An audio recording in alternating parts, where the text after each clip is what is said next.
Okay, sorry. No, it's all right. Thank you so much for bringing me out here and for caring enough to hear about what's going on the other side of the world. Now, when you think about Israel and Palestine,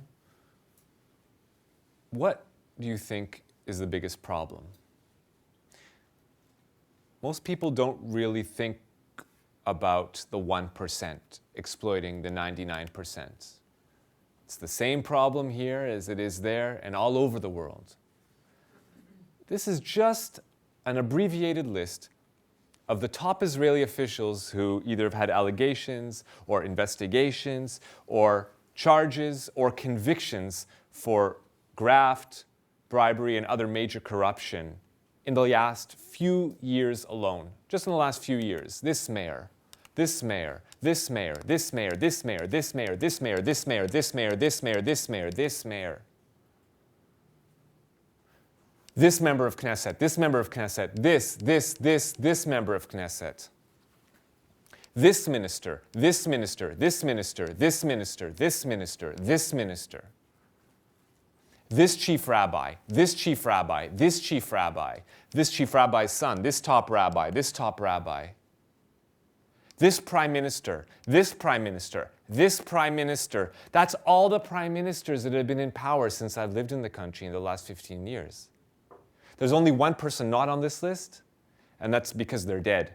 If they were alive, they'd also be on this list. And that's not even it. There's a major corruption scandal going on right now I'm not allowed to talk about because of a media blackout. So there's a huge, huge problem in the country. Just like here, the richest 1%, the most powerful exploiting the mass majority. But instead of people focusing on the cause of their problems, all right, the politicians do what they do all over the world, divide and conquer, and then divert people's attention. And they say, no, the cause of your problems isn't us. It's the ethnic minorities, it's the indigenous Palestinians, it's the African refugees, it's the other non-Jews. They're the cause of your problems. So I'm going to take you through the last 5 years of my on-the-ground reporting to get a sense of how this plays out. 2010, Shmuel Eliyahu, this is the chief rabbi of the holy city of Tzfat. He issues a religious edict. And actually, he taps hundreds of chief rabbis around the country to sign on to this religious edict. According to this edict, it is a sin for any Jewish person to sell or even to rent an apartment to a non-Jewish person, if you can imagine that. Now, I should say, I don't have a problem with free speech of any kind, no matter how racist it is. I believe people should be able to say that openly without worry of being charged with any kind of crime. But we're not just talking about free speech. This is a public official of the highest order. His salary is paid by my tax money, and frankly, by your tax money too. And yes, he continues in his office, and in fact, the Ministry of Religious Affairs and the local rabbis actually had their budgets increased just months after they issued this edict, if you can imagine that. Now, when he issues this edict, what's the explanation? What's his reasoning? What's the logic behind it? He goes on to say in the edict, that causes the public to commit the sin of mixed marriages. All right, you getting this? So we don't want Jews and non-Jews living on the same street because they might meet by happenstance and flirt and fall in love and start families, and that's a sin. And that's what he doesn't want to happen. And again, it's not some random rabbi. We're talking about a highly respected individual. Another state-sponsored rabbi, he puts out a letter of his own, this one directed specifically to soldiers. And again, I've translated it into English for your benefit. While you are in the army, there is a war going on at home. If someone tempts Jewish women, figure out for yourself what is the most correct thing to do. In other words, if you see Jews and non-Jews spending time together in the public space, I can't tell you to go out and beat them up, but you get the picture. Hint, hint, wink, wink, nudge, nudge, you know what to do. And it continues. You have, I'm sure you're familiar perhaps with these kosher certificates. Everywhere that Jewish people live, for people who abide by the rules of kashrut, or who keep kosher, who only eat kosher foods, there's a bureaucracy that develops, a local bureaucracy, and they have rabbis who come and inspect the food preparation to ensure that it, in fact, abides by these rules. And so here in Tel Aviv and other places in Israel, same thing, kosher certificate from the chief rabbinate. And we have this group called Lehava, an anti-miscegenationist group. And what they do is they start issuing their own kosher certificates. But instead of giving certificates to food establishments that serve kosher food, what they do is they go around and see if you employ Arabs, if you employ Africans, or if you only have Jewish employees. And I've translated it again. This certifies that the owner of this business employs Jewish workers and doesn't employ enemies. So the idea is they'll come to establishment, see who you have working here. Jews only? Okay, you pass the test, you get a certificate, and if the owner of that establishment would like to, he can post that certificate in the front of the store, and that way advertise this fact that only Jews work there in order to entice other racists to spend their hard-earned dollars at other establishments that share their racist ideology. And this is a phenomenon. So this Lehava group, led by this man, Benzi Gopstein, you would think that someone with these views would be so far beyond the pale, that no one in Israeli society would embrace him, that he would be outright rejected. But in fact, you have later that year, Dani Danon, top lawmaker in the ruling Likud party, inviting him to the Knesset, to a Knesset committee meeting to give expert testimony on how Palestinians are scouring the public areas in Israel to capture Jewish women. Police officials at the meeting are like, I have no idea what he's talking about. We don't even have one recorded instance of this. But this is his recorded testimony, his expert testimony. And it continues. They have a website, Lehava, and on their website they have the page of disgrace, where they list these women should be ashamed of themselves. And they try to name and shame those Jewish women who date non-Jewish men. Well, on their list of women to be named and shamed is Einat Wilf. Now, interestingly, Einat at this time is actually a member of the Knesset herself. Now, why she's on the list of all people? A few years back, she went on one of these coexistence programs. You've probably heard of them in relation to Israelis and Palestinians, where they want to bridge the gap between these peoples with all of the bad blood and the history. And so they take groups of Israelis and Palestinians and they bring them to some other part of the world.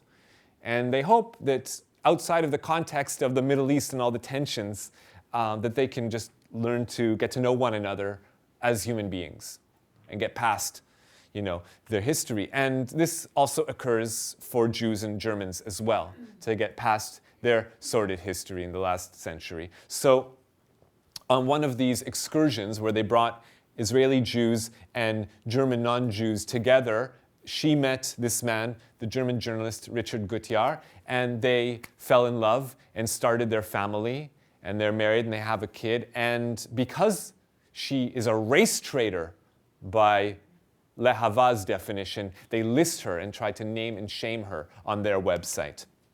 And you have anti-miscegenation marches in Israeli cities. And, where people will go with these slogans, Jewish women for the Jewish people. And you've got even little kids, even like these prepubescent boys, to protest through the streets and scream and yell, Jewish women for the Jewish people. In the case of the city of Ashkelon, it was actually led and organized by the deputy mayor. So this isn't some random outlying event. You have groups that suit up, that wear slogans and logos and they're all in the same uniform, and they march through the streets of Israeli cities, inspecting the area, trying to find Jews and non-Jews so that they can break them up, so that they can harass them and harangue them to the point where, the atmosphere is such that they just end up, everyone disperses and then go their own way.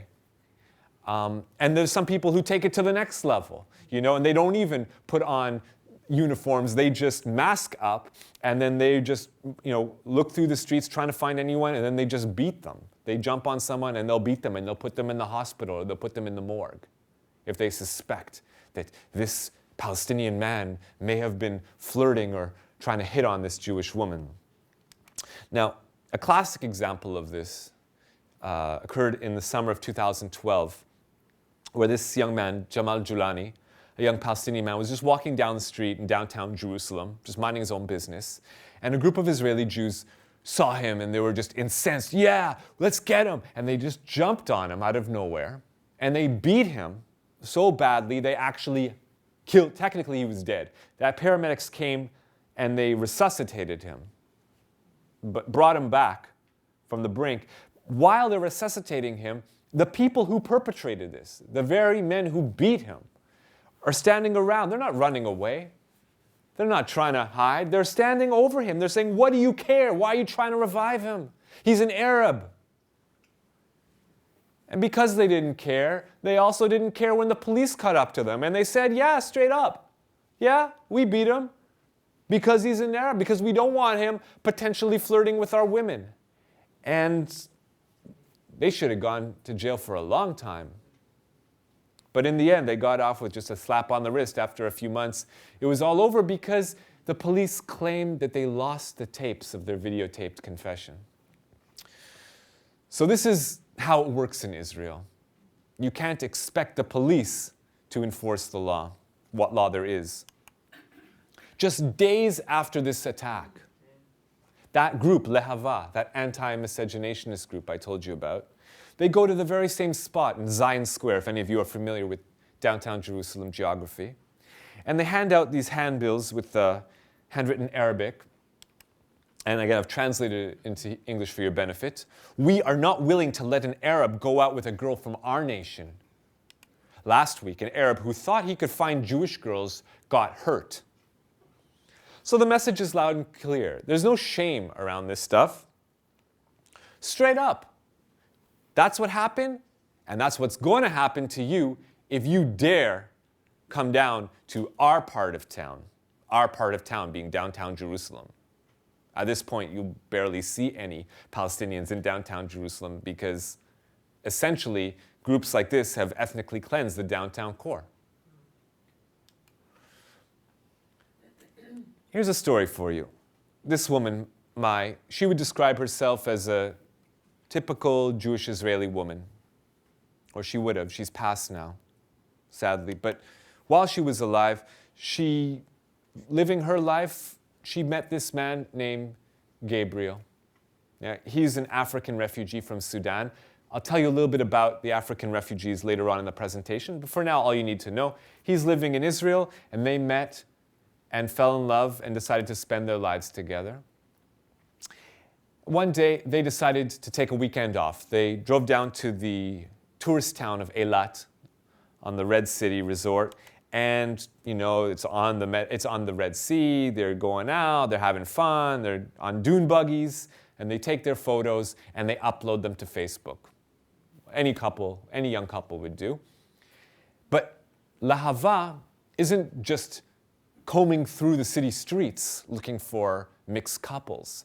They're also scouring the internet for any evidence of such. And so when they see that Mai has uploaded these pictures to her Facebook page, well, then they copy it and they paste it onto their racist networks, and they add their racist messaging. And again, I've translated it like, we don't have enough Mohammeds and Ahmeds of our own. Now the Sudanese are taking our women too. In this way, try to rile up racist sentiments and try to shame women and threaten women who live like this. And another classic example, this past summer, we have the story of Mahmoud and Moral. Now, Mahmoud is the son of Muslim citizens of Israel. Moral, the daughter of Jewish citizens of Israel. They met in Jaffa. They fell in love with one another, decided to get married and spend their lives together.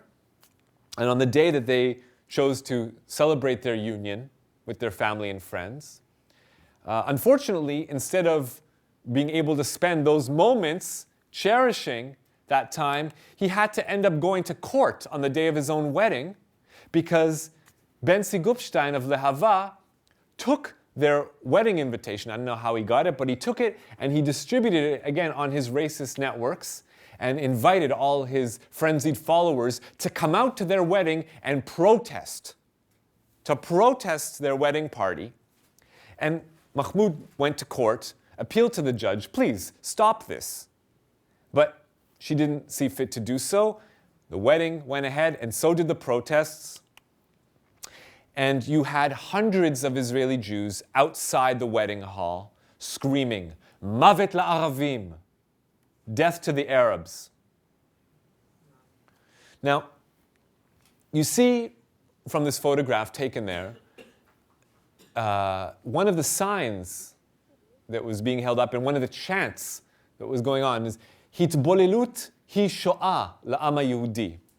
Okay, I've translated it. Intermarriage is a holocaust for the Jewish people. If you can imagine this. So what you think is one of the most beautiful things in the world, two people expressing their love for one another, deciding to form a union, to form a family. But for these people, that's tantamount to genocide.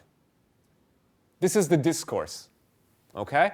Now, if that wasn't enough, simultaneously, just as they're decrying race mixing as being tantamount to genocide, the spokesperson for the group, the very same evening, tells Ma'ariv, a leading Israeli newspaper, says, Hitler was right, but about the wrong nation.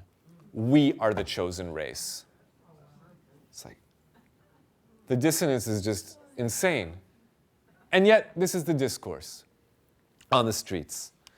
Now, you would think, after being so blatant about your warped ideology, that this would be beyond the pale. You know, that people would say, okay, there's a clear connection between this racist incitement and the racist attacks. But no, it comes to court, and Benzi Gopstein and the Lehava group, according to this judge who tries the case, says no. There's no proof. I don't see any evidence there's any connection between this group and these racist attacks occurring on the streets of Israel. Well, with that, life continues. It goes on. Business as usual. Another example. Ori, another Israeli woman. She would consider herself also just a typical Jewish Israeli woman, no different than any other. She met this man, Musa, also an African refugee, also from Sudan. And they also fell in love, decided they want to spend their lives together. Now, because he's an African refugee, it's a little bit more complicated. Now, I should say, first of all, in Israel, you can't get married to begin with if you're of different religions, or more to the point, if your parents are of different religions. Who's to say what your spiritual practice is? But the point is that this is not an accident. It is very much intended. That's the point of the policy, to prevent these groups from mixing. So the state enforces this ban. Now, true, there are a couple legal loopholes. You can fly out of the country and get married if you have the funds to do so, and bring your family out to Cyprus or some other part of the world where you can have a civil marriage. Or you can convert, at least on paper or whatever's in your heart, you can convert your religion. But, that's not an option for people of conscience. And it's not an option to fly out of the country if you're an African refugee. The minute you step foot outside the country, you won't be let back in. So the most that they can do is at least proclaim their love to one another, in front of a lawyer. And it doesn't count for much in an Israeli court, but at the very least, they've announced to the world, themselves, and anyone else who cares, we love each other, we want to spend our lives together. Unfortunately, Concurrently, the Israeli government is rounding up African refugees off Israeli streets, rounding them into these desert detention centers. Again, I'm going to talk more about that later on, but all you need to know for right now is they're rounding African, non-Jewish Africans up and sticking them in these desert detention centers. And she's appealing to people, please, let him go. He doesn't pose a threat. He's my husband. I have an apartment. I have a job. This is my family. Let us live together. Why does he have to be separate from me? But the state couldn't care less, and it's refused her request. Now, what's worse than this is, as a result, she comes down to visit him on every other weekend. This is a photograph of Ori and Musa outside the detention center. But because she lives alone and because her face is recognized, she's been in the media, she's been in the television, she's been in the newspapers trying to appeal to people, to raise awareness about her plight. And as a result, people recognize her. And so when she's walking down the streets of her own hometown, you have racist thugs from that Lehava group attack her, swarm her, beat her, kick her in the face because she's a race traitor. Israel, 2015. Now, attacks on non-Jewish Palestinians, attacks on non-Jewish Africans, attacks on the Jews who would befriend them and who love them. And there's also attacks on those few shared spaces where Jews and non-Jews meet. So one of those few spaces is this school. This is the Hand in Hand School in Jerusalem. Okay, it's one of the very, very few integrated schools in the country, and it is repeatedly the target of racist attacks, graffiti attacks especially, again and again. Mavet la'aravim, again, death to Arabs, is sprayed on the school walls. And this goes on, and again, and nothing happens. And so eventually, we see a full-on firebomb attack. We see people coming into the school in the middle of the night, grabbing the textbooks, putting them in the middle of the room, starting a big bonfire, and burning the classroom. And I can hardly think of something more sickening than torching a little grade 1 classroom.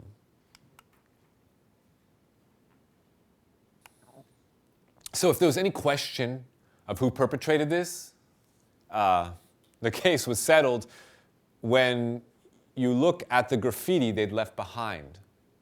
Now again, I've translated it into English for your benefit. No coexistence with cancer. No miscegenation. Well, that's what it was about. That's what motivated them. Now, weeks later, you have President Obama actually inviting students from that school to light the Hanukkah candles for the Jewish holiday of Hanukkah. It's celebrated by lighting candles on a candelabra called the Chanukiah. And so he brought Jewish and Palestinian students from this school to the White House. In this small way, he wanted to show solidarity with these students whose efforts at coexistence were being violently attacked.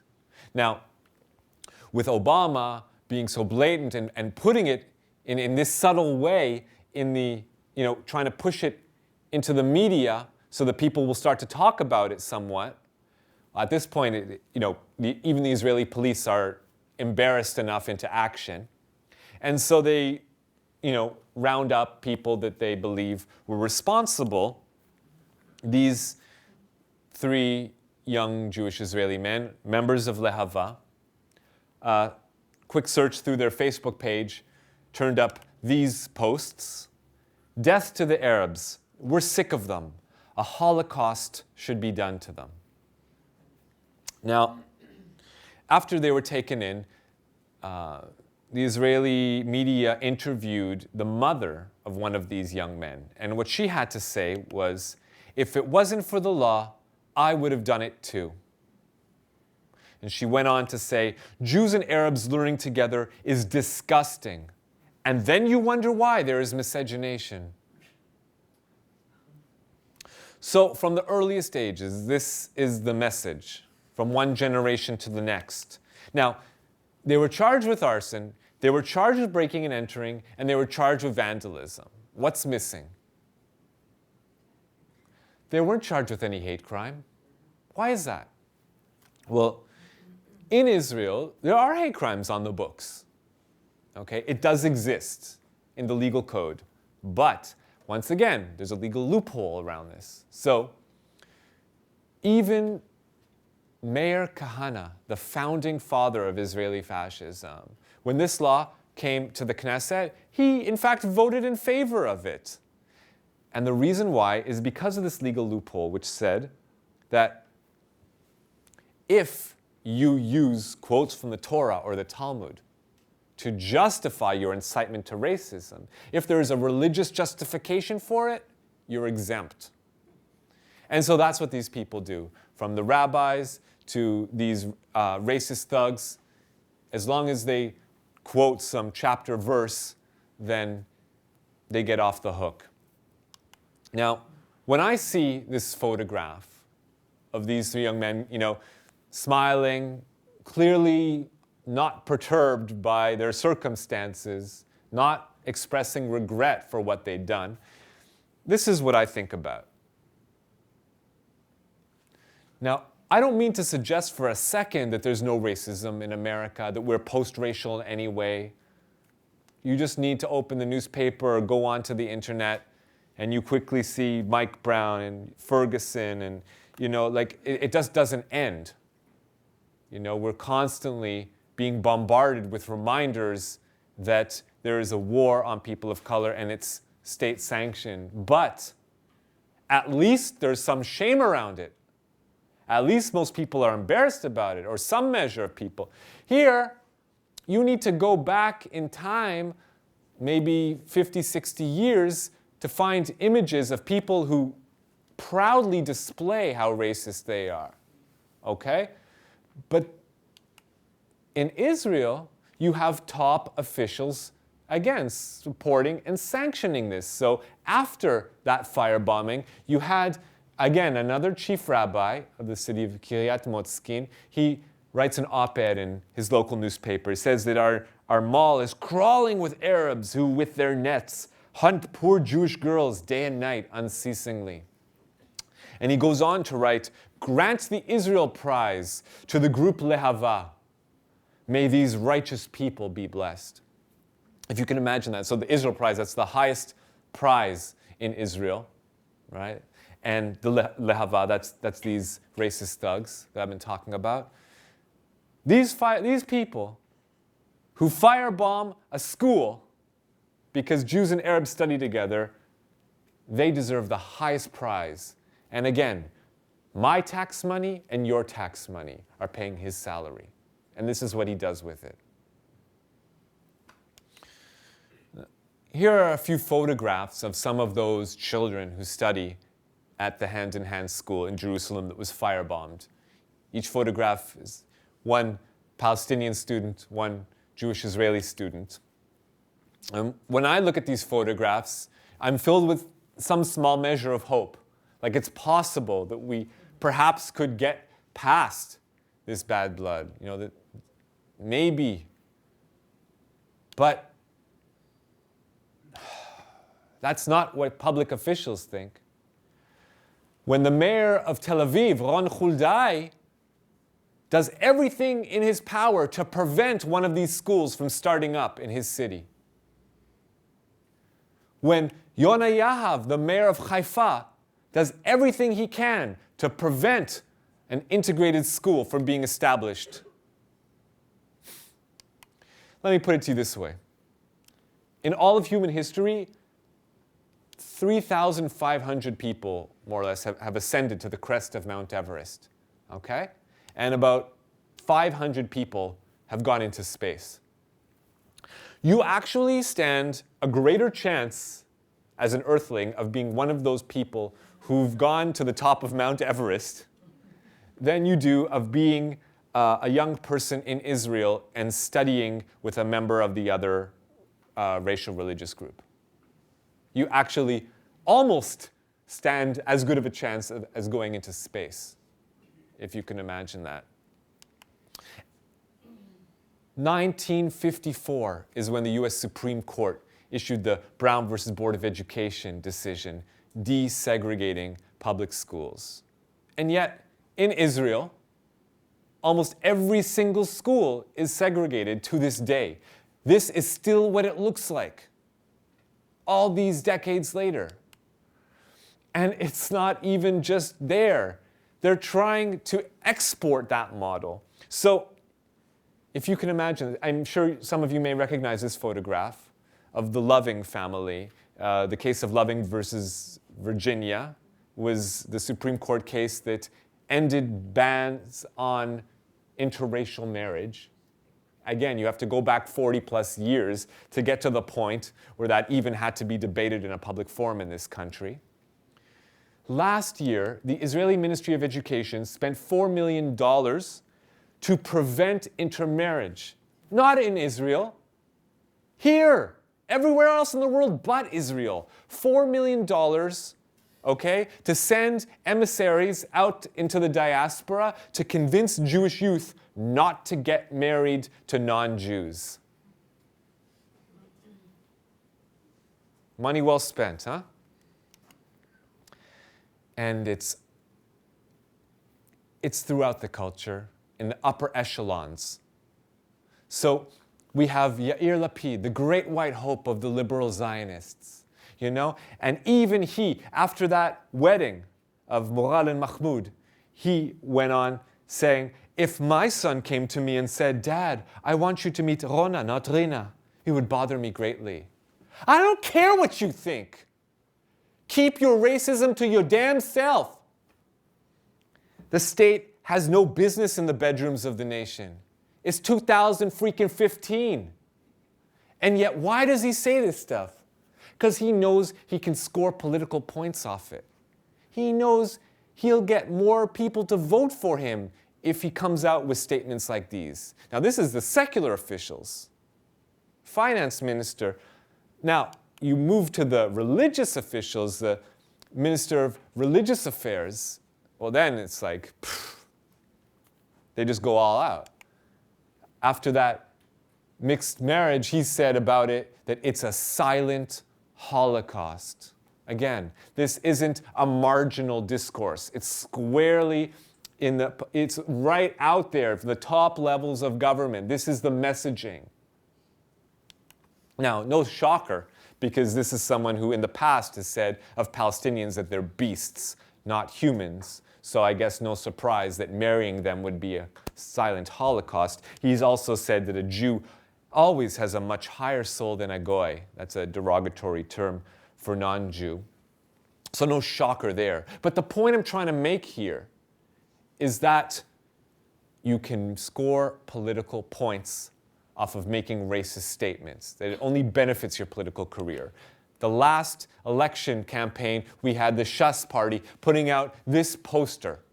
All right? Rak Shas chazaka. Here, I'll translate it again into English. Only a strong Shas will prevent miscegenation. A country with soul. Vote Shas.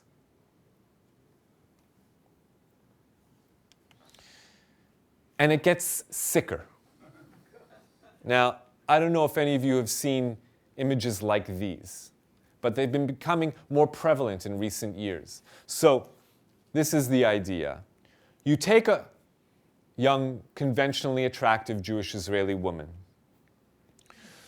You drape her, you cover her with clothes that are made up of elements of the Israeli army uniform, but only partially so. Essentially, she's scantily clad with just a few elements of khaki and camouflage, and then drape over her ammunition and arms, surround her with weapons, and then promote this so that y'all will see this. It's not for me, it's for you. It's so people like yourselves will see it and be like, oh, okay, I'm sexually attracted to this woman. And oh, that's what the Israeli army is about? Oh, I won't think about, dead Palestinian kids that are the victims of these bullets and bombs. I'll associate the Israeli army with sexy women and the possibility that maybe I might get some. That's the idea that they want to plant in your head. And it's groups that work in lockstep with the Israeli government themselves. If you can imagine this. Now I'm going to show you how sick it gets. So this woman, she's an American citizen. Her name is Miriam Falik. Now, in this photograph, she's pictured with Benny Gantz, the outgoing chief of staff of the Israeli army. Okay? Now, she's the president of Friends of the IDF. I know it's kind of funny, but the Israeli army actually has a charity, and people donate money to the Israeli army. And she is the head of this organization. So, one, she's the #1 contributor of charity money to the Israeli army. 2, she's the #1 contributor of funds to the group that funds Lehava, those anti-miscegenationist thugs. 3, she's the #1 contributor to Benjamin Netanyahu's election campaign. The whole trifecta. It's one sick system. Are you getting this? When I look at photographs of my friends Besau and Tia, I'm inspired by them. I get to see them and see the look in their eyes. And I want to have that. I want to love like that. That's beautiful. That's what I see. When you see photographs of Drake embracing his Jewish mother, how do you feel? What do you think when you see the actress Rashida Jones and her Jewish mother and her father Quincy Jones? What goes through your head? What goes through your heart when you see an image of singer-songwriter Lenny Kravitz hugging his Jewish father? Again, these are, to me, beautiful families. We should aspire to have families that are loving like theirs. But I know that my feelings aren't shared by everyone. I know they're not shared by the head of the Democratic National Committee, Debbie Wasserman Schultz, one of the top politicians in the country, because just last month she was speaking before a group of Jewish people, and she told them, we have the problem of intermarriage. What can I do? To each their own. I guess when she looks at photographs of Chelsea Clinton and her Jewish husband, I guess she thinks that that's ugly. I guess when she sees this photograph of these two young men loving each other, Jewish and Arab, I guess to her, they're disgusting. I guess when she sees these photographs of young men and women, Jewish and Arab, Jewish and Iranian, I guess to Debbie Wasserman Schultz, that's a Holocaust. Well, at least once her comments became public, once they were released to the media, she walked back her comments because she knows that if she makes a comment like that publicly in this day and age, that this is what she looks like. In this country, if you publicly make a statement like that you oppose intermarriage, that intermarriage is a problem, then this is who you are. But not in Israel. Now let me give you a sense of how far back this goes. This isn't a new invention, sad to say. So this is a photograph of Palestine in the pre-state era. This is before Israel was established. If you didn't already know, between World War I until just after World War II, the colonial power that controlled the country was England. And they had upwards of 130, 140 British troops on the ground in Palestine at any given moment. And sure, most of the time they were, if they weren't running around doing maneuvers or, if they weren't standing at attention and maybe they were, conducting operations, or they were just relaxing on break, but sometimes they had time off too. And when they did, they went to bars, and they went to cafes, and they went to clubs, and they went to the beach. And when they did, sometimes they would meet women on the beach. Sometimes they would meet Jewish women who were going out to the beach, socializing, and on occasion, there were Jewish women who met and fell in love with British officers, as in this case. And occasionally their romance would bloom, and they would go on and get married. Now, what's funny is that at the same time, we have the Jewish settlement enterprise in Palestine actually operating a whole set of clubs and hiring a group of women to act as geisha girls of a sort. Essentially, the idea was that these young women would work out of these clubs, and they would meet these young men, these British soldiers and officers, and they would engage them, and and they would flirt with them and convince them to tour around the country with them. And they would escort them around the country and see Jewish farms and Jewish factories. And the idea was to convince them of this incredible enterprise and to hopefully get them on board so that they would themselves be supporters of the Zionist project in Palestine. Okay? So, to summarize, we have the Jewish establishment taking conventionally attractive Jewish women, all right, and essentially pimping them out. The promise of perhaps, selling the idea of their sexual availability in order to convince non-Jewish people to support the Zionist cause. And at the same time, the very same time, you had groups like this, the Committee for the Protection of the Honor of Jewish Women, that were established by the rabbinate itself, and they got together, they formed these groups, and they would go around just like Lahava, and they would find those women who on their own established authentic relationships with non-Jewish men, and they would harass them, and they would threaten them, and sometimes they would beat them, and sometimes they would murder them. And that was if they were dating a British man. If they were known to be dating a Palestinian man, they would grab one of these women, turn them upside down, and pour hot peppers into her vagina. Yep, what you heard.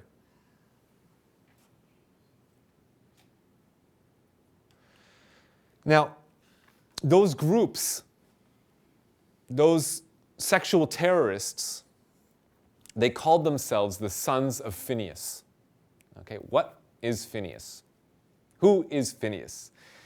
You have to go back to the Bible. A lot of this is coded language. So if you open up a Bible, it doesn't matter what language, Hebrew, English, or any other, you open up to the book of Numbers, to chapter 25, and you will see there the story of Phinehas, or Pinchas. And I'm going to just summarize the story for those who aren't familiar with it. There are, classical representations over time. Renaissance painters have portrayed this story. So Phinehas, or Pinchas, he was an Israelite priest. And according to legend, he learned that Israelite men and non-Israelite women were having sex. He realized that there were interracial or interreligious relationships going on. And he was so incensed by this, he was so disgusted by this, that he actually took his spear and he went out and he mutilated and murdered a couple in the middle of lovemaking. Okay, an Israelite man and a Midianite woman were making love, and he actually ran his spear right through their intertwined genitals, killing them. Now,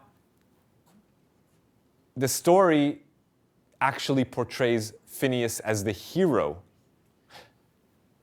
And then these groups claim him, say, we are the sons of Phinehas. We carry on this tradition proudly. And it doesn't end there. Just as in the 30s and 40s, so today.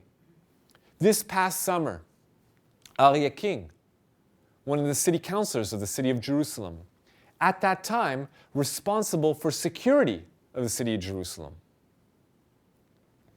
What does he do? Speaking to a group of young Jewish Israeli men, he tells them, the Rebbe, the rabbi, who is here with us, expects us to commit acts of Phinehas. Go out and do what Phinehas did. The rabbi wants you to. And sure enough, the very next night, a group of Jewish Israeli men went out, kidnapped this young Palestinian boy outside his parents' home, Mohammed Abu Khder. And they beat him, and they dragged him to a forest, and they poured gasoline down his throat, and they burnt him to death from the inside out. Days later, when cops caught up with them and interrogated them and asked them, why did you do this? They said, we were inspired by the story of Phinehas. Now, can you explain to me why I, who am a junior reporter, only have a few years of experience on the ground, why am I the only person to have reported this in English? Why do I need to be telling you about this? Why aren't you learning about this in the mainstream media?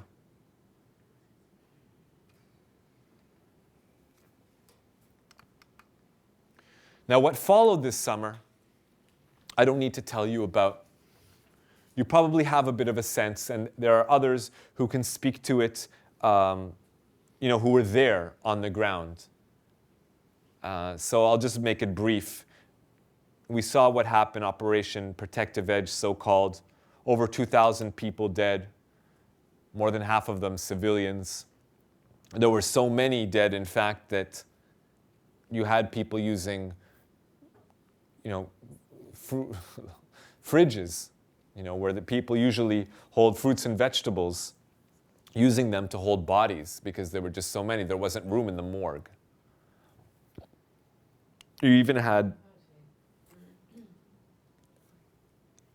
ice cream freezers being used to hold the bodies of young children. Over 500 children killed. While this was going on, what's happening on the Israeli side? Well, let's go into Facebook. And you see people changing their names. So instead of being Miriam Shammai, you're now Miriam Shammai Mavet LaAravim. Miriam Shammai, death to the Arabs. Or Yosef Yehuda now becomes Yosef Yehuda, death to the Arabs. Okay, Facebook. Now I go onto Twitter. I do a search for Aravim, which is Arabs in Hebrew. And what do I find? Stinking Arabs, may you die. Kill them already. Arabs are whores. From the bottom of my heart, I wish for Arabs to be torched. May you be paralyzed and die with great suffering. Sickening enough on their own, I then clicked on these accounts to find out who was saying these things, and I was shocked to realize they were young women, maybe 14-year-old girls, saying these things. This is how pervasive it is. Do they look like radical extremists to you? Do these look like soccer hooligans?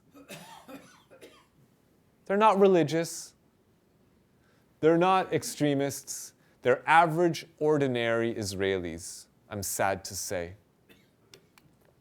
Now, of course, there were Jewish Israelis who were protesting the war. Of course there were. People who went out in front of the American embassy in Tel Aviv. People who protested in front of army bases and Air Force bases, who demanded an end to the carnage.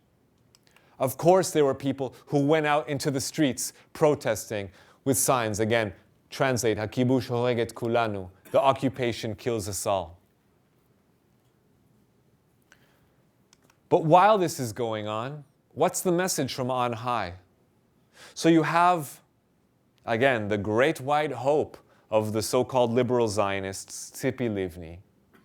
At this point, she's serving in the Netanyahu government as justice minister, or injustice minister, however you see it. And I guess she decided her services weren't needed. Justice wouldn't be meted out in any case. So she went on vacation during the assault on Gaza. She went to Greece, and she posts on her Facebook, "I saw this horrible poster. It says Free Palestine."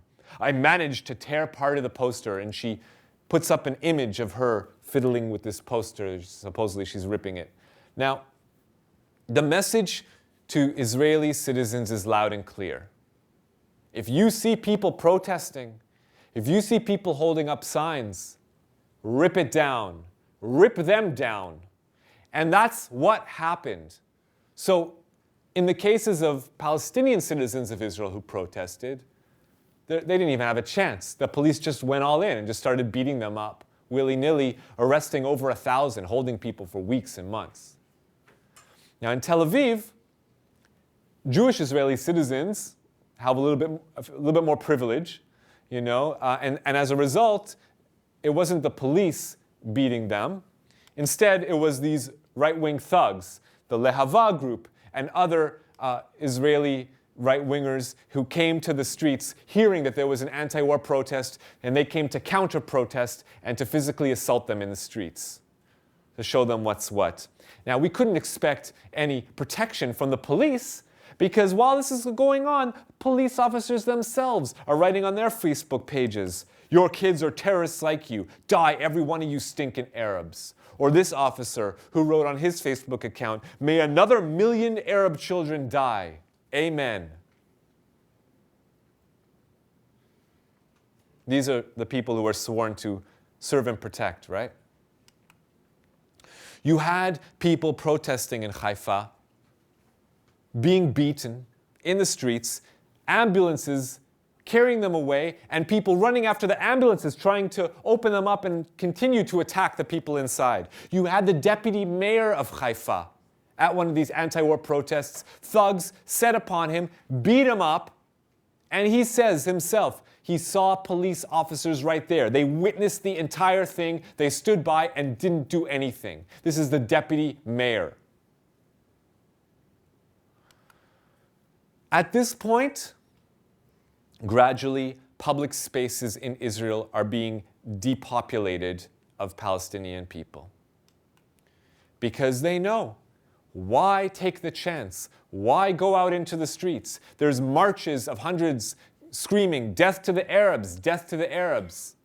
And late at night, even after we have these, crazy lunatics running through the street, then there's the ones who are more subtle, and they'll just walk up to you casually and say, "Hey, akhi, ma sha'a? Yo, man, what's the time? You got the time?" And as soon as you say, "Oh yeah, it's 8:45, they hear that you say it with an Arabic accent, and that's when they jump on you. And that's when they beat you to a pulp. And people are just like, "I'm not going to take the chance. I'm not even going to down if that's what awaits me." Now you know what happened. I don't need to tell you. Over 500 children killed in Gaza, and everyone is much more than just a number. Everyone is much more than just a name. Everyone has a family, has a full life, and is a story unto themselves, a world unto themselves. And no amount of words that I say now can fully do justice to the loss that their families suffered. But while this is going on, or rather at the end of the assault, you have Israeli army units presenting their soldiers with memorabilia so that they can remember Operation Protective Edge. And they would grant them these twin photographs. So on one side, you see a neighborhood in Gaza before the war, and on the other side, you see the same neighborhood flattened by Israeli artillery. Before and after photos. This is what you did. Proof of your accomplishments.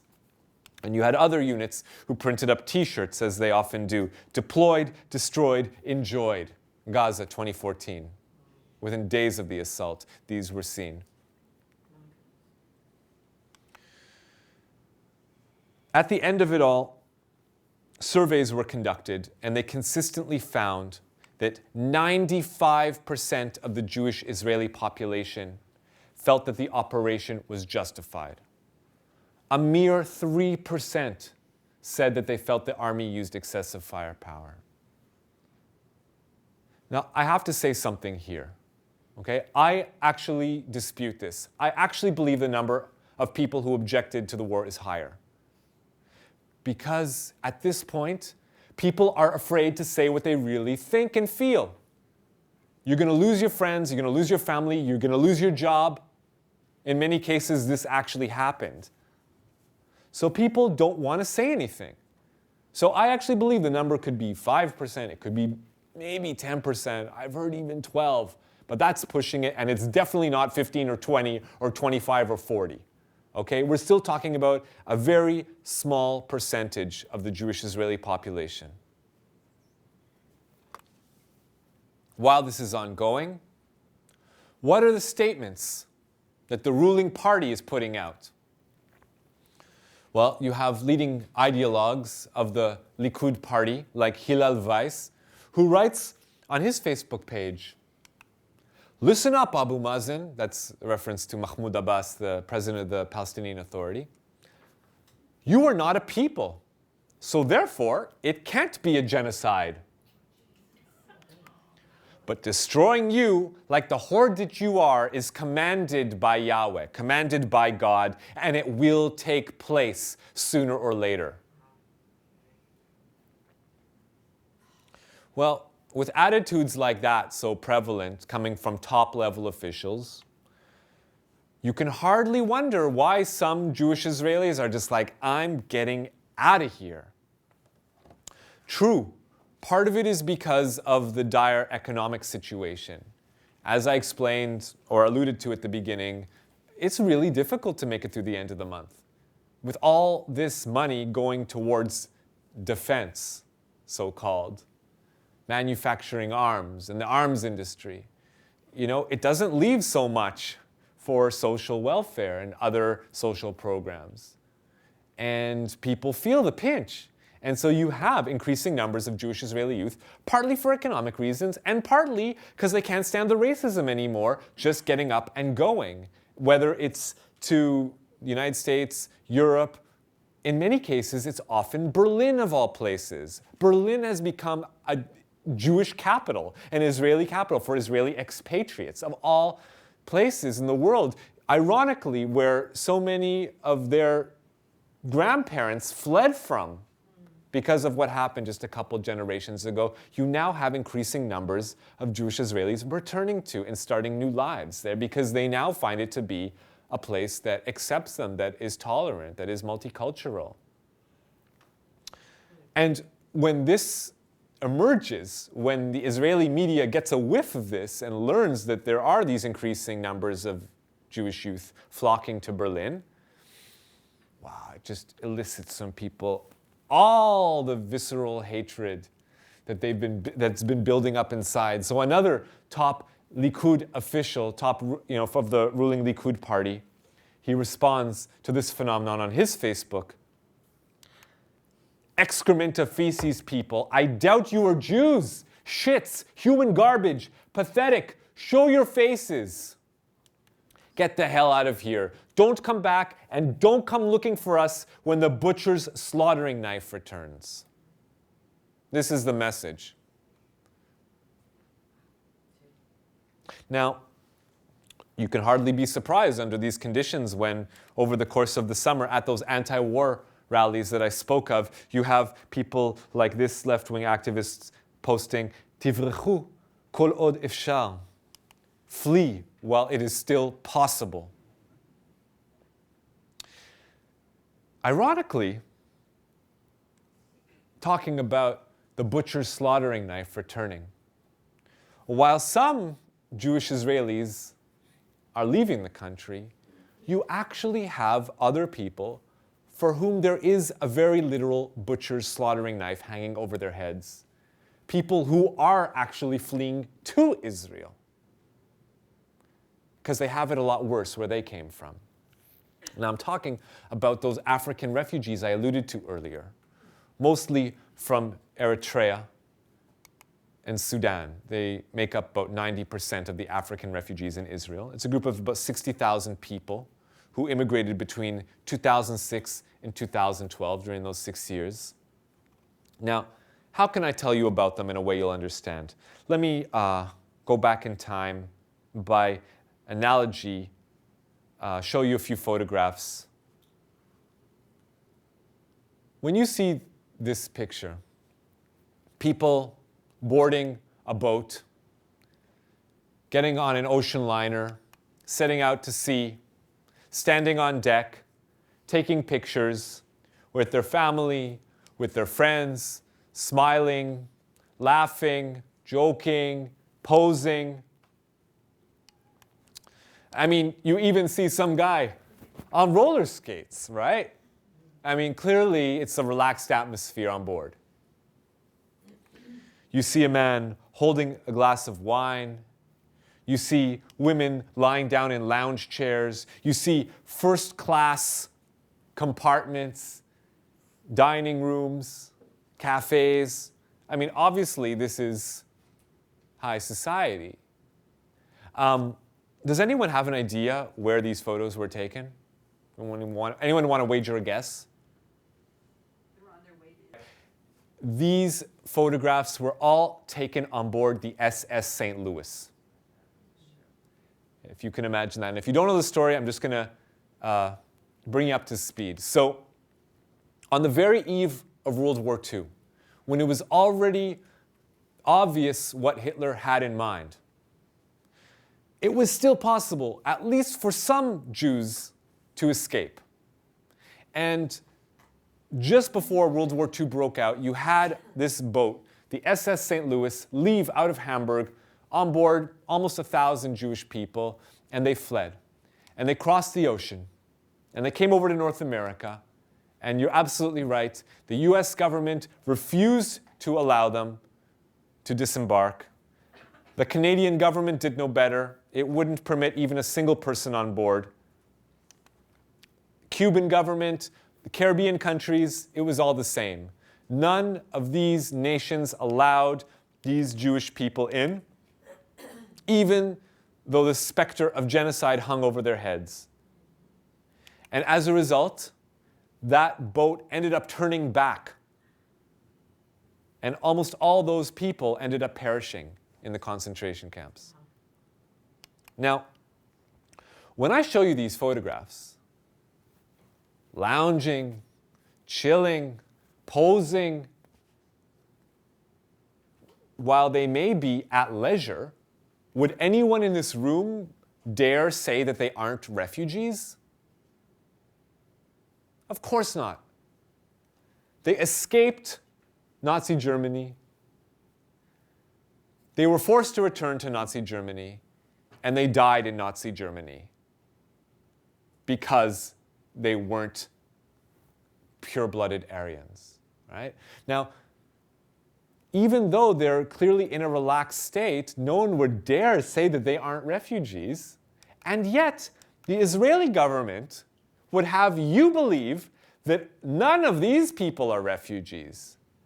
That these people who cram themselves into boats, put so many people on the boat that they often fall off, that every year thousands of people drown in the Mediterranean in efforts to flee the African continent, that people are literally leaving Eritrea by the thousands every single month because of the repressive regime there, people running away from ethnic cleansing in Sudan, dying on the way, all the tortures they have to face just to get there, and fleeing in every single direction. There's refugee camps in Africa with over 1 million people.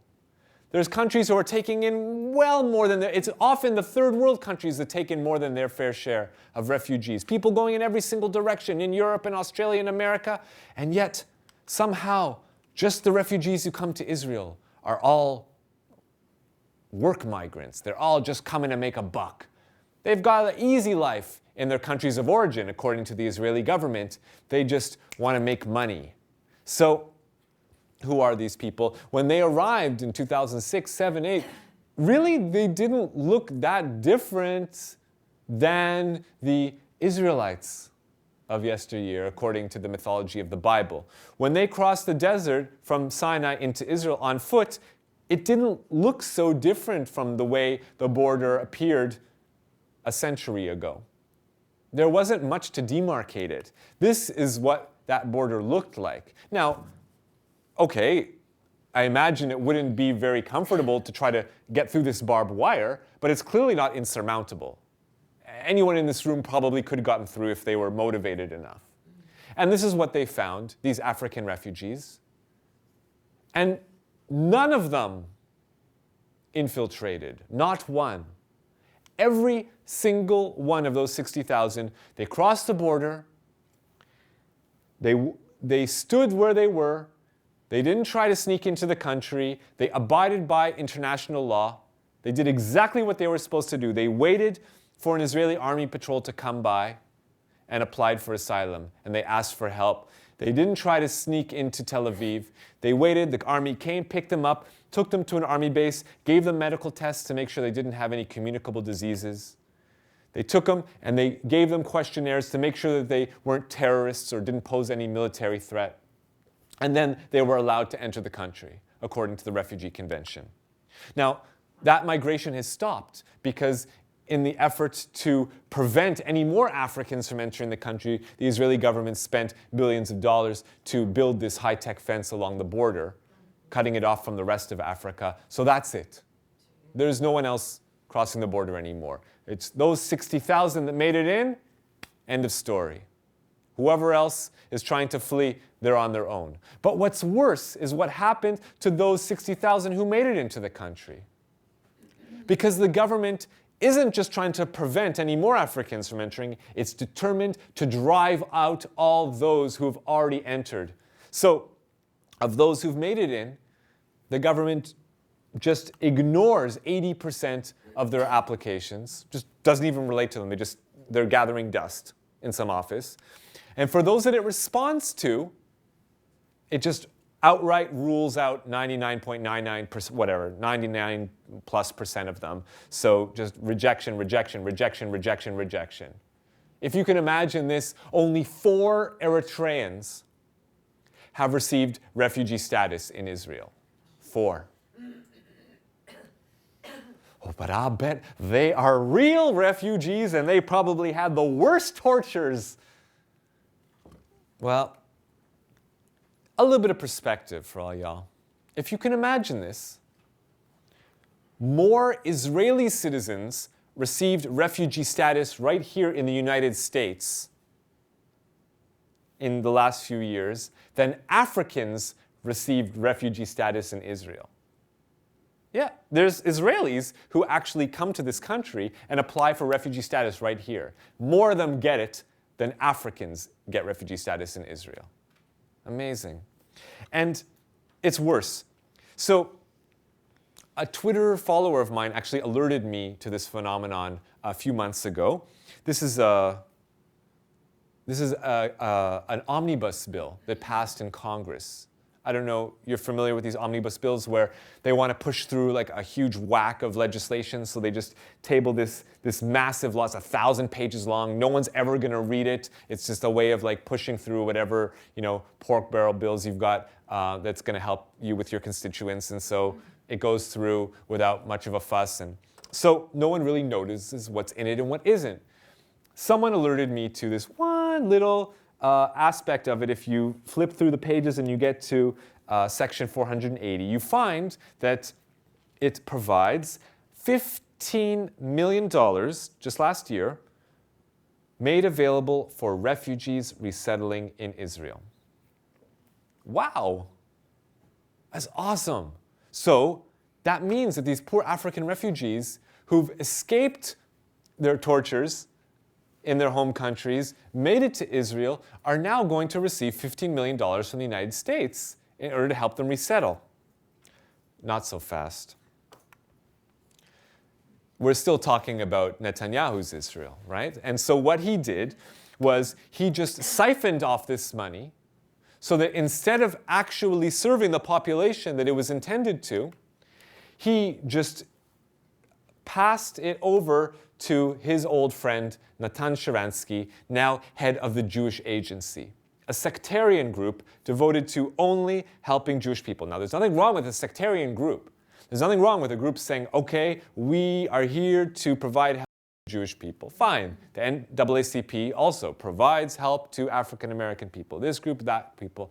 But there is something very wrong with a government saying, okay, we've received this money from the United States to help people without regard for race or religion, and now we're going to give it to this group that only distributes it to Jews alone. And that's what they did. And this isn't just 15 million. Over the last decade, it's hundreds of millions of dollars.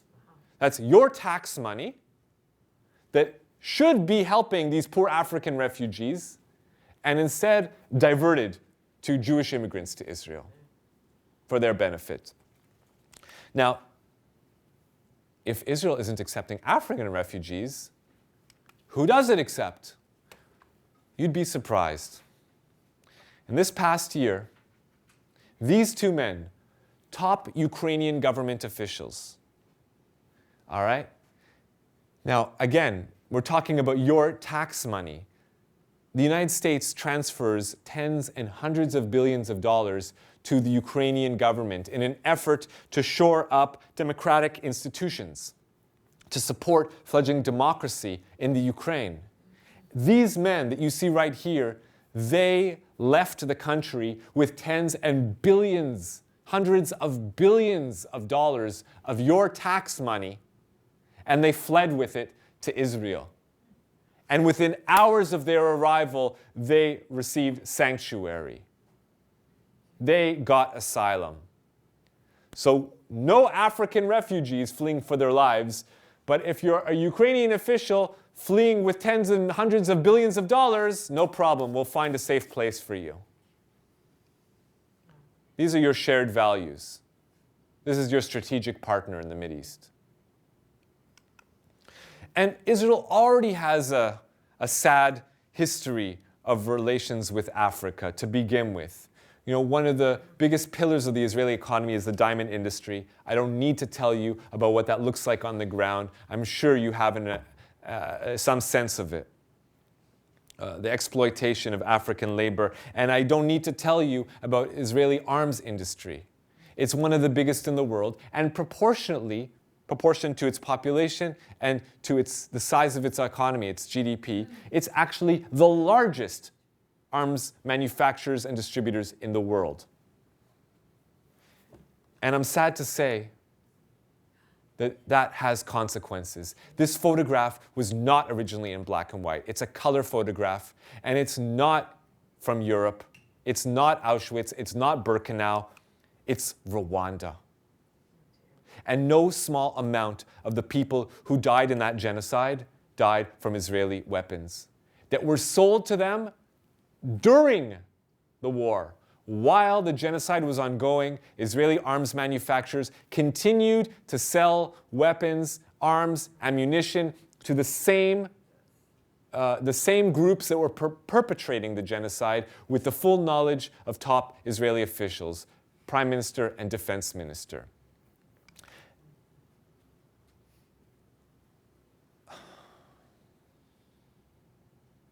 We need to have an accounting. We need to apologize for our involvement. We need to open up the books and have a long, hard look at what we are responsible for. There needs to be a reckoning.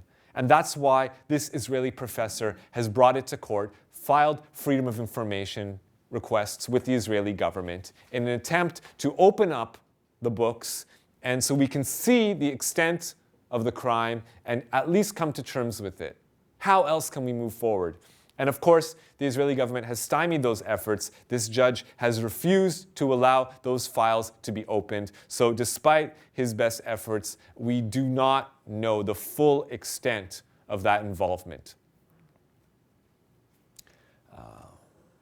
But in some cases, the courts do come to our aid, and as the Israeli government passes legislation to authorize it to round these Africans up into camps, at least the Supreme Court had the sense to render it moot, to essentially to quash the law.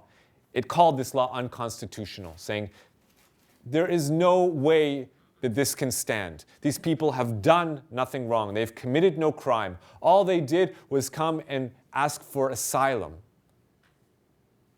They don't deserve to be in jail. And it ordered the government to close down those detention facilities and release all the Africans inside. So what does the government do? It just passes the same law all over again a second time. Just changes a word here and a word there, but it's the exact same law authorizing it to keep rounding up Africans. And so again, the Supreme Court quashes the law. It's the only time in Israeli history that the Supreme Court has ruled a law unconstitutional twice. The only time. You would think that would cause the government to somehow to look in the mirror and say, wow, what have we done? Let's take a step back. Let's rethink this. Forget about it. They just re-legislated it a third time. And so this continues. And so this is the way it's playing out on the streets in Israel. So they won't allow the African people to support themselves. They won't give them work permits so that they can eke out a living. Some people manage to find work under the table, and of course they're exploited. For other people, it's just being rounded up off the streets of Tel Aviv and other Israeli cities, being rounded into these desert detention centers that you see. They're in the middle of the desert. There's nothing to see as far as you look. There's just sand in every direction. There's the Egyptian border, and there's an IDF firing range. There's nowhere to go and nothing to do. Population centers are very far away. Oh, they have furloughs, so they can walk around. They can do laps around the detention center.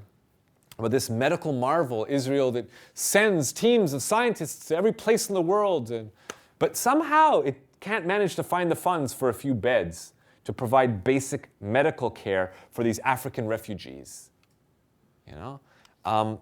Now, I realize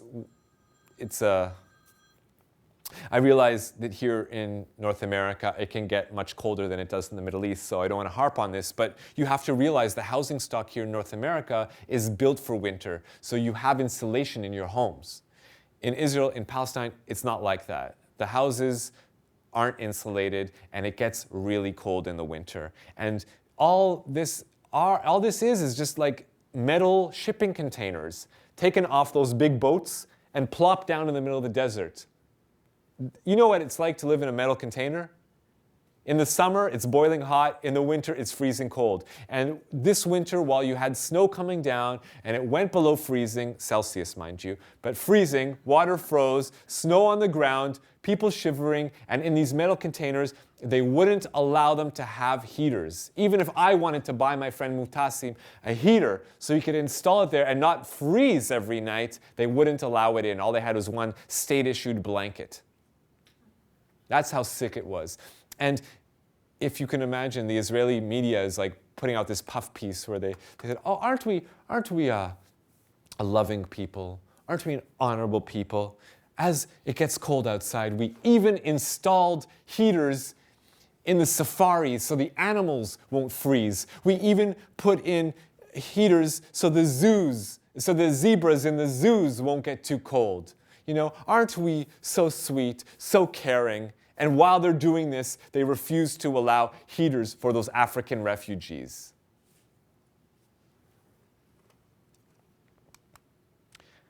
Now, where is Israeli society as the government rounds people into camps in an effort to make their lives so miserable that they end up being exasperated and they say, fine, I don't want to live here in these conditions for the rest of my life. Just send me back to the tortures I fled from to begin with. Better that I die in my own home country than die slowly in this miserable tin shack in the middle of the desert. So while this is ongoing, where are the Israeli people? Well, I'll tell you where the Israeli media are. Nowhere to be found. So this group, Human Rights Watch, one of the NGOs that operates in Israel, they conducted a great survey. They looked at how the government treats African refugees. They prepared this report that broke it down, and they held a press conference inviting journalists from around the country to come and hear the results of their report, to learn about what the government was doing if they didn't already know. Well, I'm sad to say that not one single journalist showed up. Imagine that.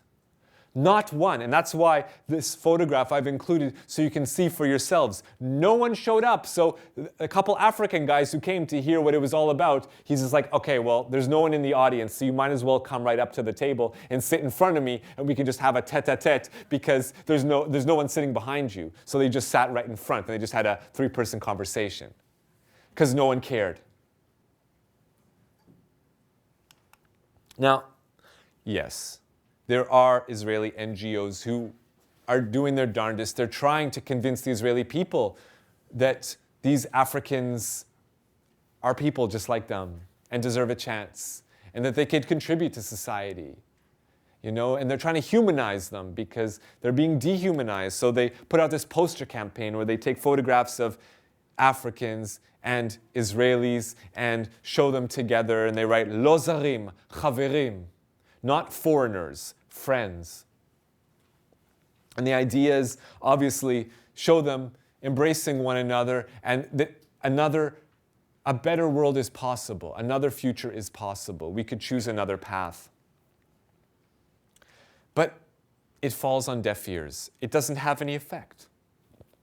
And the reason why is because while this is ongoing, on the other side, you have the government and its disinformation campaign and its incitement campaign.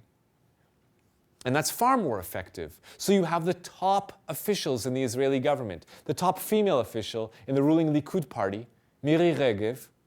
She tells a crowd of thousands, an anti-African rally in Tel Aviv, she tells them, the Sudanese are a cancer in our body. Now, I should say she did actually apologize for making these comments in the days that followed. But she didn't apologize to Africans for calling them cancer. She apologized to Israeli cancer victims for comparing them to Africans.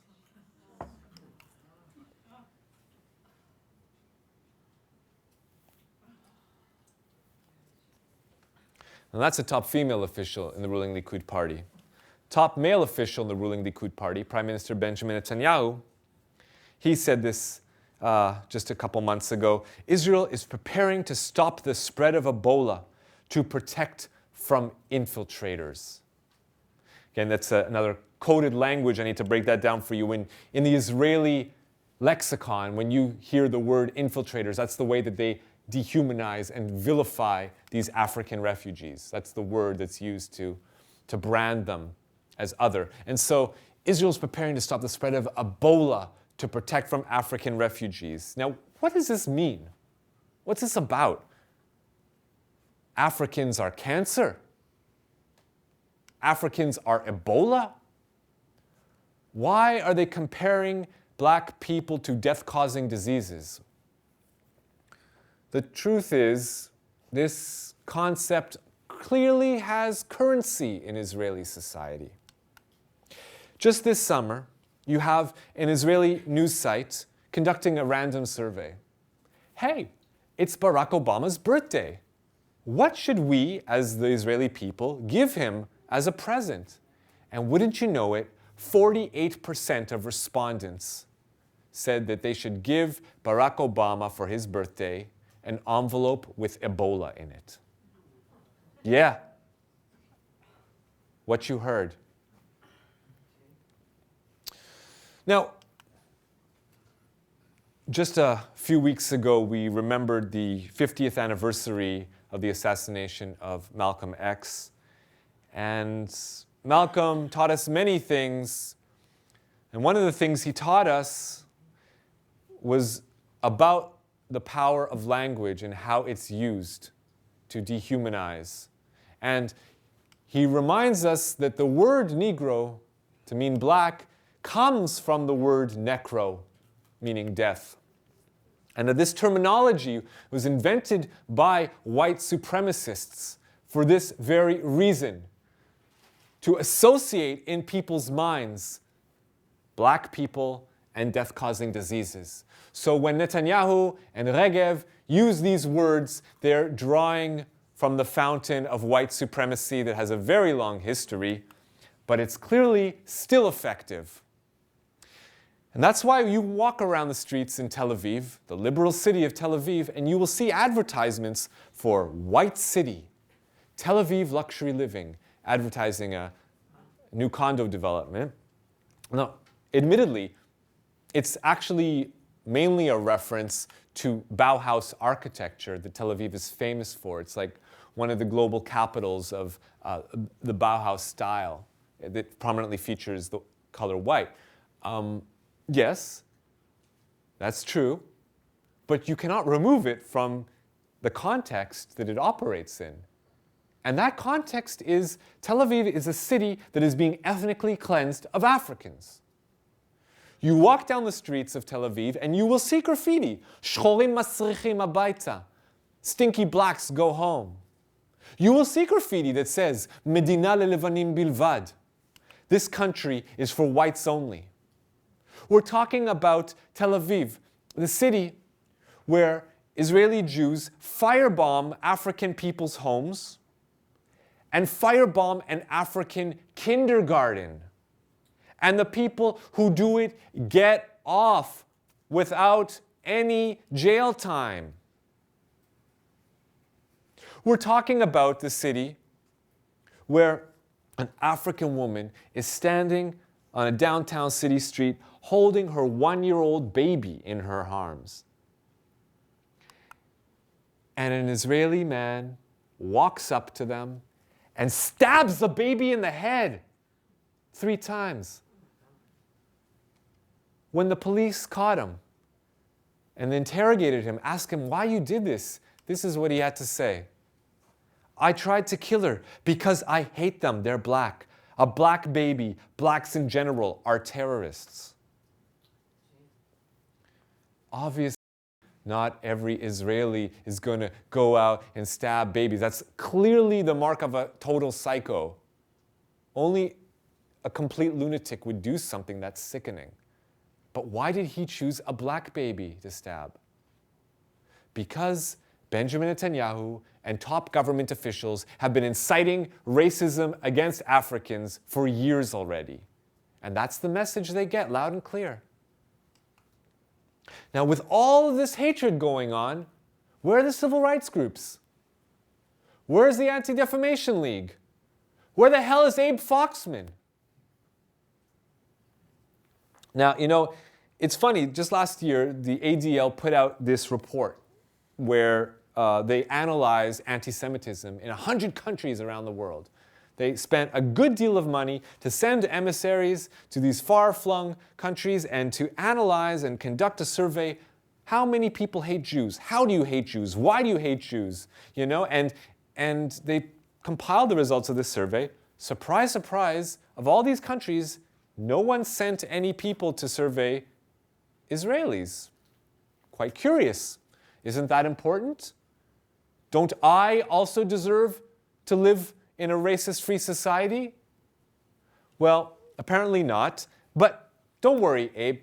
I crunched the numbers. I did the homework, and my former colleague at Haaretz also noted that you skipped out a survey of Israeli society. He said that if it had been done, a survey of racism in Israel, the results would make global anti-Semitism pale in comparison.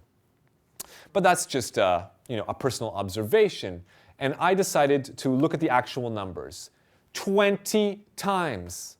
If you compare the anti-Semitic incidents in the United States to the anti-Palestinian incidents in Israeli society, proportionately by population, it's 20 times the level of hatred, 20 times the number of hate attacks. And I'm talking about specifically violent hate attacks. I'm not counting swearing and other such, microaggressions. And I'm also not counting hate attacks on Africans and other non-Jews. This is only towards, and this is not army attacks on Palestinians. This is only civilian Israelis attacks, violent attacks on Palestinians. And still then, 20 times the level of hatred here in the United States towards Jewish people. But they don't feel it's important enough. They don't feel that I deserve to live in a society with this level of hatred. This is my birthright, apparently, to live in this racist society. Now, what's the reason for this? Well, there's many reasons, I imagine, but education may have something to do with it. So, last year, we have the Israeli Ministry of Education spending $1.5 million on teaching universal values, multiculturalism, tolerance.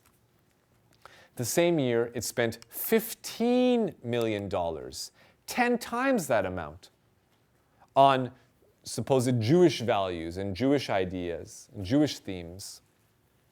Well, with that disparity, is it any wonder that people are infused with ultranationalism? You can walk down the street in Tel Aviv and see a sign, a construction of a kindergarten called the Hanged Men Kindergarten. What? At this young age, what's the connection? Why would you put the concept of violence in their heads?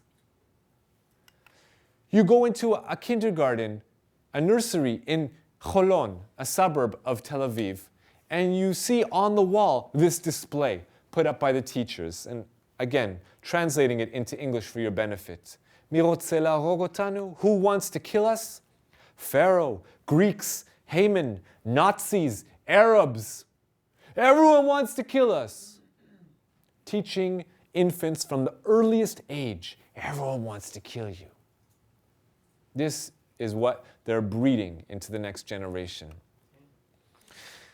Grade school. Now I get a student's bill of rights. It's my right to eat ice cream. It's my right to go swimming. And it's my right to kill the Hamas. Teaching kids, it's your right to kill. This is your right. You're born to kill. You have a teacher this summer, a teacher in the city of Ashkelon, who sends over the WhatsApp network. That's like a social media. I don't know how popular it is here in the United States, but in Israel it's quite popular, WhatsApp. So it's like a private social media network. And so this teacher sends a message to all of his students in his class. He tells them, these days, it is important to remember that there are good Arabs too. And they can be found here in the cemetery. And he posts this photo of a graveyard. I'll have you know, that teacher was not punished in any way. And yet the student who brought it to the attention of the administration, he got busted. He got in trouble. Well, no shocker. If you look at who's been the Minister of Education the last several years, Shai Piron, I mean, this is a man who a decade ago wrote the same religious edict. He issued it as well. Do not sell your house to an Arab. It's a sin to sell your house to an Arab. So no shocker when this is the education ministry under his auspices. But it's not just the official educational institutions, it's also the informal educational institutions. You look at the youth groups. This summer you have Noam Perel, the head of Bnei Akiva, the largest Jewish religious youth group in the world. And he writes on his Facebook, turn the army into an army of avengers, an army that will not stop at only 300 Philistine foreskins. You get this? Not only go out and kill 300 plus Palestinians, but cut off their foreskins afterwards and bring them back as war trophies. That's how sick it gets. he's still the head of that youth group. Now that's the youth group that's affiliated with the Jewish Home Party, a faction of the government. But if we go to the ruling Likud party and the youth group associated with them, Beitar, you see the head of the Beitar group at the last Holocaust Remembrance Day. What does he decide to do? How should he train the youth and teach them, prepare them for the lives ahead? Well, he decides to hold a protest at the German embassy on that day. And there he says, remember what Amalek did to you. We will build a Jewish state that has no need for European morality. Now, again, I have to parse this a little bit because you may not be familiar with the biblical reference. But when you see the word Amalek, I want you to remember what this is about. Now, according to the Bible, according to the Torah, there is a group of people called Amalek. Now, apparently, they are so evil, they're so despised by Yahweh, by God, that God instructs the Israelites to kill them all. To kill the men, the women, the children, the old people, even their cattle. It's an instruction to outright genocide them.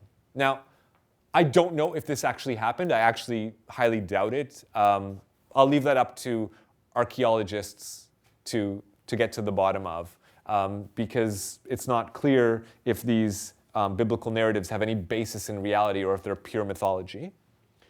But what is clear is that this is believed by many people to be true. This is the operating assumption, that for people who believe in the Bible, they take this very literally.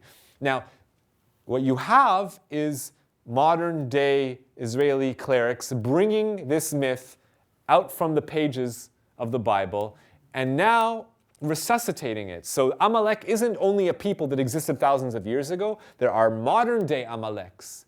Every time there's a new group that is a rival to the Jewish people, then they are the new Amalek. And so he's saying the German people are the Malek of today, and that they need to be genocided. So the very day, Holocaust Remembrance Day, the one day of the year, if any day you should be remembering not to commit a genocide ever again, he's saying, go and commit a genocide. Kill all the Germans. Remember what Amalek did to you and what you're supposed to do to them. Great way to celebrate Holocaust Remembrance Day.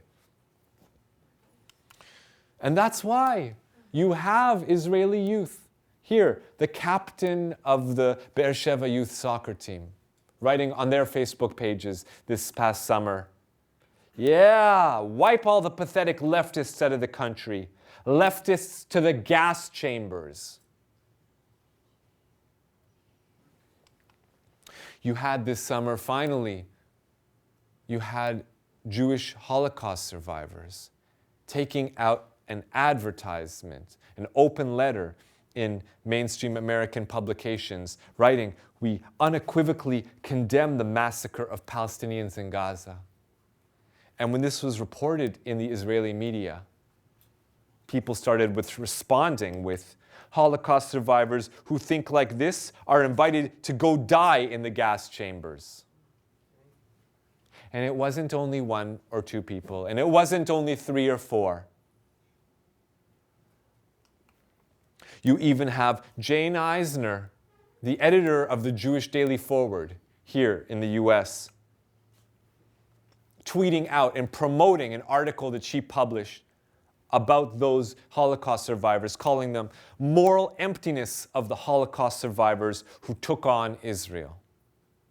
So just in case you're taking notes and you want to get your categories correct. So if you're a random person who criticizes the Israeli government, you're anti-Semitic. If you're a Jewish person who criticizes the Israeli government, you're self-hating.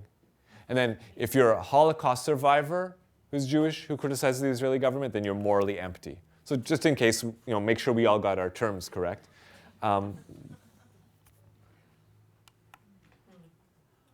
This is how I will end the evening, with just a couple quick stories. so you can understand how low, how far we've come. On Holocaust Remembrance Day just a couple years ago, you have students being brought into Tel Aviv, to the Kameri, which is like the National Theater, to see a play. And they came to see a play of Ghetto, appropriately enough, a play about the Holocaust on Holocaust Remembrance Day. And while you had actors portraying Nazis, beating up or pretending to beat up the actors in the play who were portraying the Jews, you actually had students in the audience cheering on the Nazis. Yeah, get them, beat them. And this wasn't, again, just one or two or three or four people. And it wasn't just once or twice. It was throughout the play.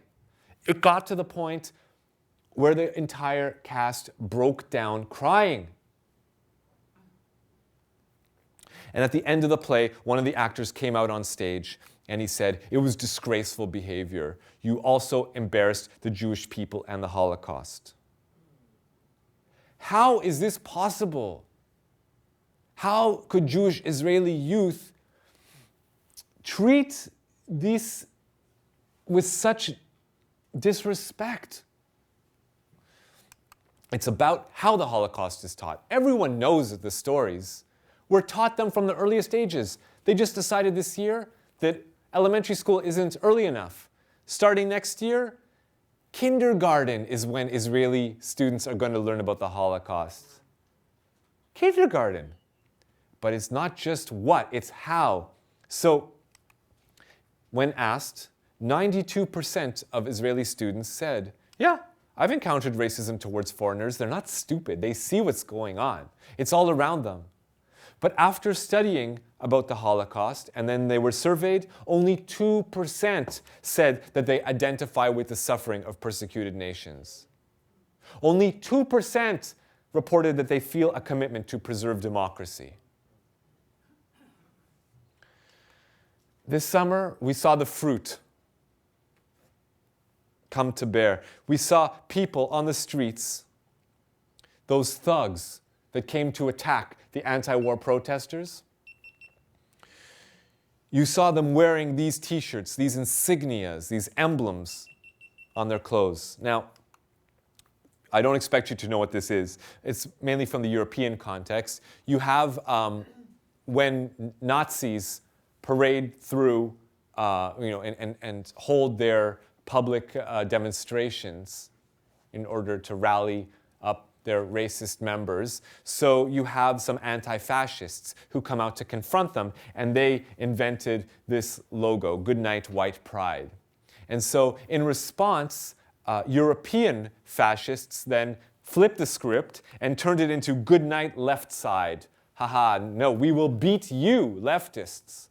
And so you have actual neo-Nazis on the streets of European capitals wearing clothes with this Good Night Left Side insignia as they wander through the streets looking for immigrants, Muslims, black and brown people to beat up and beating them. And this summer, you had Jewish Israeli thugs adopting that emblem, downloading it, printing out their own t-shirts, and wearing them, proudly displaying that emblem as they themselves threaten the local leftists. And it got even worse. One of those local leftists decided to conduct an experiment. How far have we sunk? Well, he found out. He decided to take a sentence, a slogan, and translate it into Hebrew. How would people respond to it? He laid it out, he typeset it, and he put it with the background of the Israeli flag, so it would seem like a nationalist motif. And he printed these out.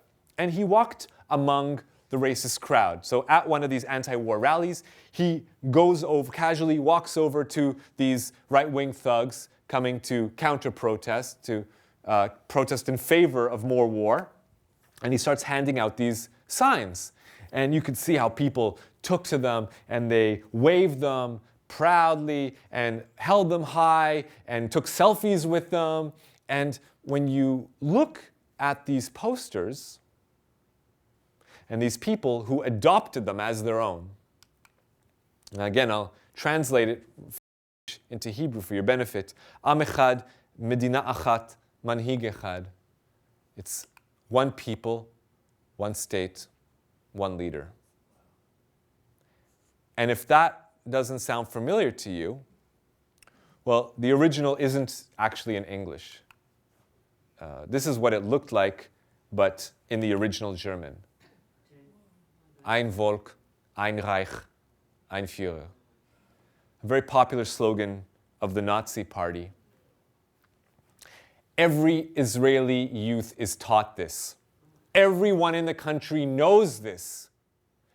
But simply translating it into Hebrew and putting it on the background of an Israeli flag, it just went right over their heads. They couldn't get it.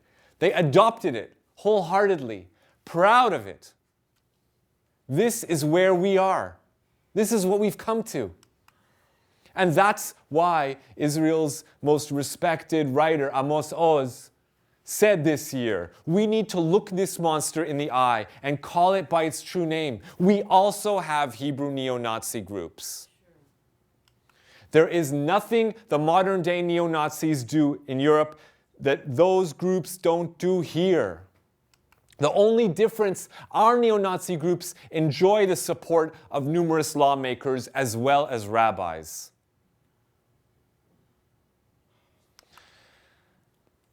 In recent months, we have the mayor of Ashkelon, after a terror attack, he didn't say, punish those people who perpetrated the crime. He just fired every single Arab who worked for the municipality. If you can imagine that. And what's worse, 58% of Jewish Israelis agreed with what he'd done with firing every single Arab. And I'm talking about Palestinian citizens of Israel. He just fired them all outright. And maybe that's why the mayor of Jerusalem, Nir Barkat, responded saying, you can't outlaw an entire public as was done in Nazi Germany 70 years ago.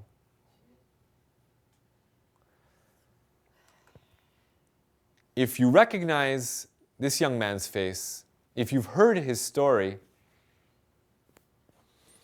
I'd be surprised, but at the same time, it may be the only one you know of out of dozens just like it, maybe hundreds. So this young man, Tomi Chasson, he was coming home from work one night, heading to the central bus station in Jerusalem, and he was talking on the phone in Arabic, and a group of 10 Jewish Israelis heard him and just were so incensed. How dare he? A Palestinian. Let's beat him. And they jumped him and they beat him and they put him in the hospital.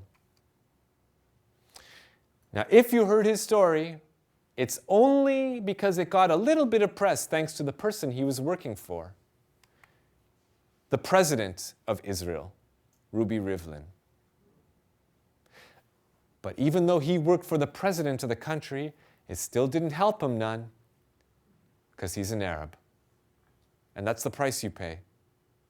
And that's why Ruby Rivlin, in recent months, talking about this racism, said, the time has come to admit that Israel is a sick society with an illness that demands treatment.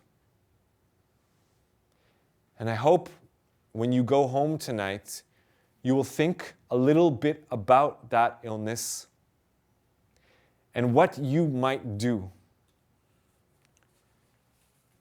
to combat it.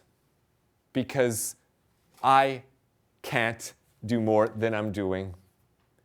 And those few Jewish Israelis who are fighting it are fleeing and under attack. And those Palestinian citizens of Israel, and Palestinians who are not citizens of Israel, and those African refugees and other non-Jews, and everyone else who's underprivileged in this system of persecution, we can't take it no longer. And enough of propping it up, enough support for it. It's time to stand up and demand that it end. We want a regime of equality where everyone's treated equally, where everyone's respected. And it's not going to change from inside because we're trying our darndest. And clearly, no matter what we do, we're losing ground. It's only if y'all stand up and make your voices heard that change is going to come. So thanks for coming out here tonight.